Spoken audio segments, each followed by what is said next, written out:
Is it too good to be true? I want this so much but don't know if I can trust you. My mind's racing fast. 네, 반갑습니다. 도도TV의 위드빠빠입니다. 드디어 사전 계약 하루 전날인 19일 소렌토 풀체인지 가격과 재원, 옵션표까지 모두 공개가 되었는데요.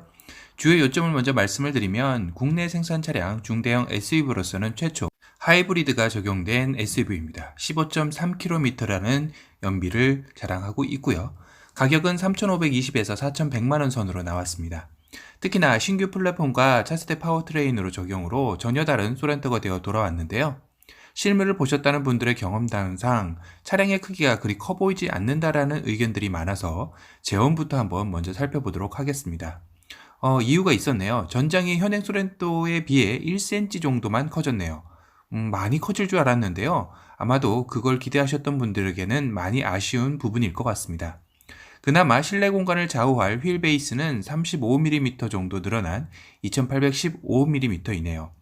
그런데 왜 이리 차가 작아 보였을까? 그 이유는 전장, 전고, 전폭 모두 1cm 정도의 사이즈만 커졌지만 디자인적으로 여러 개의 선이 겹쳐진 듯한 모습과 전면 보는 시 아래쪽으로 낮게 디자인되면서 전체적인 느낌은 약간 스몰해진 느낌을 준 것 같습니다. 다만 경쟁 모델인 산타페와의 차이는 더욱 벌렸는데요. 그래도 산타페 전고가 높았는데 그 둘의 격차는 좀 줄어들었네요. 조금은 의아스러운 부분은 휠 베이스를 늘려 분명히 넉넉한 실내 공간을 확보했을 텐데요.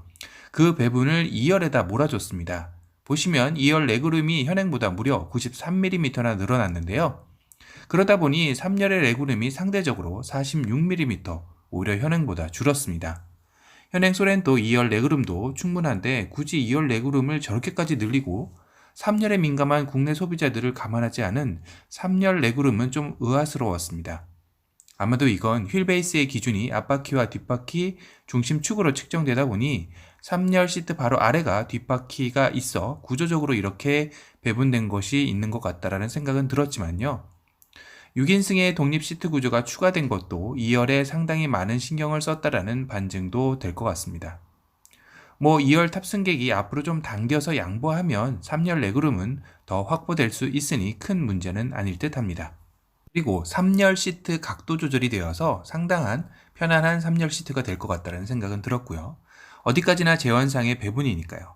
그래도 동급 최고 수준의 제원 및 최적의 레이아웃 설계로 차급을 뛰어넘는 후속 공간 확보라고 홍보되어 있네요.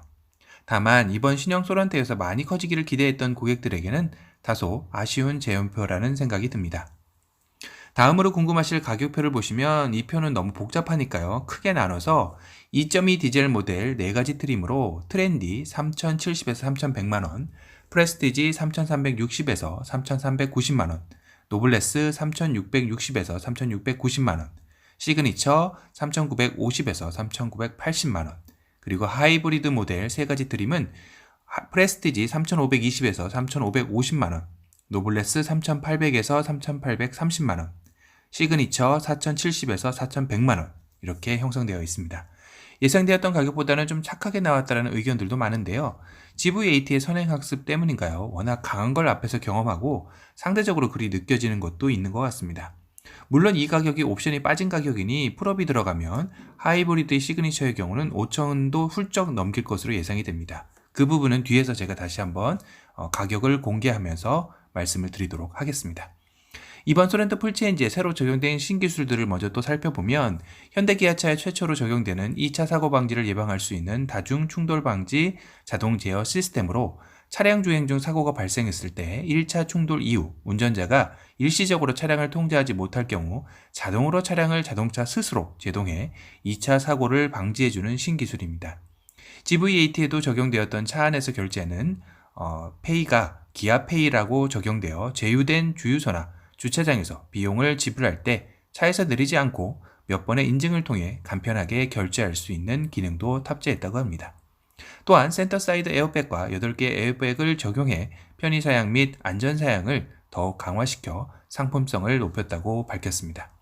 그리고 리모트 360도 뷰를 통해 운전자가 차량과 멀리 떨어진 상황에서도 스마트폰 앱을 통해 원격으로 차량 주변 및 차량 상태를 확인할 수 있는 기능도 적용되었다는데요. 이건 역시 현재 GV80에 적용되어 있는 기능이네요. 와, 소렌토 풀체인지가 차급을 뛰어넘는 기술들이 어디까지인지도 궁금해지는 대목인데요. 더 한번 들어가서 확인을 해보면 10.25인치 내비게이션 무선 업데이트는 기본이며 블루투스, 멀티 커넥션, UVO 기본 서비스 5년 무상 제공을 하며 음성인식 차량 제어 시스템, 하차 후 최종 목적지 안내, 카트홈 등이 적용되었으며 후방주차 충돌 방지 보조, 후측방 모니터, SUV에 꼭 필요한 터레인 모드, 원격 스마트 주차 보조, 기아 디지털 키, 빌트인 캠, 공기청정 시스템, 미세먼지 센서 포함이죠. 갖출 건 정말 다 갖추었네요. 주행 안전 및 편의를 향상시키는 최첨단 안전 기술도 전방 충돌 방지 보조, 차로 유지 보조 N, 차로 이탈 방지 보조, 운전자 주의 경고, 하이빔 보조 등 적용되었다고 합니다. 이 많은 기술들이 차에 다 적용된다는 게 신기할 정도인데요. 그만큼 전자기 개통에는 많은 전력이 필요하게 될 것 같습니다. 향후 이런 부분에 있어 문제가 없는지도 살펴봐야 할 부분이고요. 소렌토 풀체인지에는 트림별 선택 품목도 확인할 수 있는데요. 2.2 디젤의 경우 4가지 트림별로 살펴보면 엔트리 트림인 트렌디에서 선택할 수 없는 품목은 10.25인치 UV 내비게이션이 선택할 수는 있지만 헤드업 디스플레이, 스마트 커넥트, 사운드 모두 다 X로 되어 있죠. 또한 파노라마 선루프 역시 선택할 수가 없네요. 두 번째 트림인 프레스티지는 10.25인치 내비게이션 선택은 가능한데 헤드업 디스플레이, 크렐 사운드는 선택할 수 없고 스마트 커넥트만 가능합니다. 상위 트림인 노블레스와 시그니처는 모두 선택 가능하고 최상위 트림인 시그니처는 10.25인치 UV 내비게이션은 기본입니다. 그리고 방금 영상을 만드는 도중에 옵션 표가 나왔는데요. 조금은 특이해서 분석하는데 한참이 좀 걸렸습니다. 일단 내장은 블랙과 새들 브라운, 네비 그레이 인테리어로 3가지가 있는데요. 선택이 다소 좀 의아스러웠습니다. 디젤 2.2의 경우는 네비 그레이 인테리어는 선택할 수가 없고요. 그리고 하이브리드는 블랙 인테리어 역시 선택이 불가합니다. 3가지 실내 인테리어 치고 조금은 인색하다는 생각이 좀 드네요. 인승의 경우는 5인승은 기본이고요. 독립 시트가 있는 6인승의 경우는 80만원 추가 금액으로 선택이 가능한데 최상위 트림 바로 아래인 노블레스의 경우는 120만원 추가할 시, 즉 40만원 더 추가하면 퀼팅 나파 가죽 추가 적용이 된다고 합니다. 물론 최상위 트림인 시그니처는 80만원의 퀼팅 나파 가죽까지 된다는 뜻이겠죠. 하이브리드 역시 기본은 80만원 추가, 중간 트림인 노블레스는 120만원 추가 시 퀼팅 나파 가죽 추가 적용 가능하다고 되어 있습니다. 7인승은 모두 적용 가능하고 전 트림 70만원 추가하면 가능합니다. 그럼 여기서 궁금한 게 7인승은 퀼팅 나파 가죽이 적용이 없는 건지 아님 70만원에 퀼팅 나파 가죽 적용이 된다는 것인지 궁금하네요. 만약 70만원에 7인승 퀼팅 나파 가죽이 된다고 하면 7인승 몰아주기일 것 같다는 생각도 듭니다. 그런데 이 표에서 보면 또 한 가지 의문이 드는 것은 6인승 선택 시 2열 독립 시트, 3열 시트, 후석 에어컨, 투톤 스티어링 휠이라고 되어 있는데요. 그럼 7인승을 선택을 하면 투톤 스티어링 휠이 적용이 되는지 아님 안 되는지가 없습니다. 거기다 빨간 글씨로 6인승 선택 시, 노블레스 선택 시 퀼팅 나파 가죽 시트 적용. 노블레스 이상이 아니라 노블레스 선택 시? 이건 최상위 트림의 시그니처는 퀼팅 나파 가죽 선택이 안 된다는 거 그건 아니겠죠. 물론 최상위 트림에 적용이 아니라 그 아래 트림에만 적용된다. 요거는 한번 좀 확인을 해봐야 할 사항 같고요. 뭔지 2% 빠진 설명 같다라는 생각은 듭니다. 전자식 사륜 시스템은 전 트림 선택 가능하고 옵션 가격 230만원으로 GV80 350만원에 비하면 저렴한 편같이 느껴집니다. 물론 GV80에는 전자식 차동 제한 장치인 LSD가 있는데 소렌토 풀체인지에 적용되었는지는 모르겠습니다. 그리고 파노라마 선루프는 디젤의 트렌디 트림만 제외하고 다 적용 가능한 옵션인데요. 가격은 115만원입니다. 드라이브 와이즈 역시 전트림 적용 가능하고 옵션가 90만원이고요. 스타일 전트림 적용 가능한데 디젤 트렌디 모델만 125만원 추가 시 나머지 트림은 디젤 하이브리드 95만원 옵션 가격 추가입니다. 그리고 디젤 스타일 선택 시 프로젝션 LED 램프 20인치 스퍼터링 휠, 단 트렌디에서는 선택 시 LED 리어 콤비 램프 루플렉 추가라고 되어 있긴 합니다. 이 표를 보니까 조금 이해가 가네요. 앞에서 6인승 선택 시 퀼팅 나파 가죽은 노블레스 이상이면 되는 거였다라는 생각이 듭니다. 이 표현을 이트림 이상이라고 표현하지 않고 선택시라고 표현한 것 같네요. 당연히 그렇겠죠. 깜짝 놀랐습니다.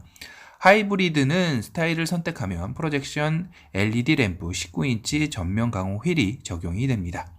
그리고 10.25인치 UVO 내비게이션은 디젤 하이브리드 시그니처 트림은 기본 제공이며 디젤 트렌디만 130만원 옵션 가격이며 나머지는 95만원 가격입니다.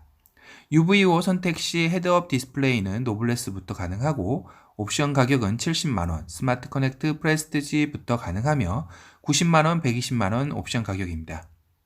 크렐 프리미엄 사운드 노블레스부터 가능하며 65만원 옵션 가격이고요. 자, 그럼 최상위 트림에서 풀옵션 가격은 얼마일까요? 다 더해보면 2.2 디젤 기준 시그니처 기본 3,980만원에 6인승 80만원, 4륜 230만원, 파노라마 선루프 115만원, 드라이브 와이즈 90만원, 스타일 95만원, HUD 70만원, 스마트 커넥트 90만원, 크렐 오디오 65만원, 2.2 디젤 시그니처 풀옵션 가격은 4,815만원이 됩니다.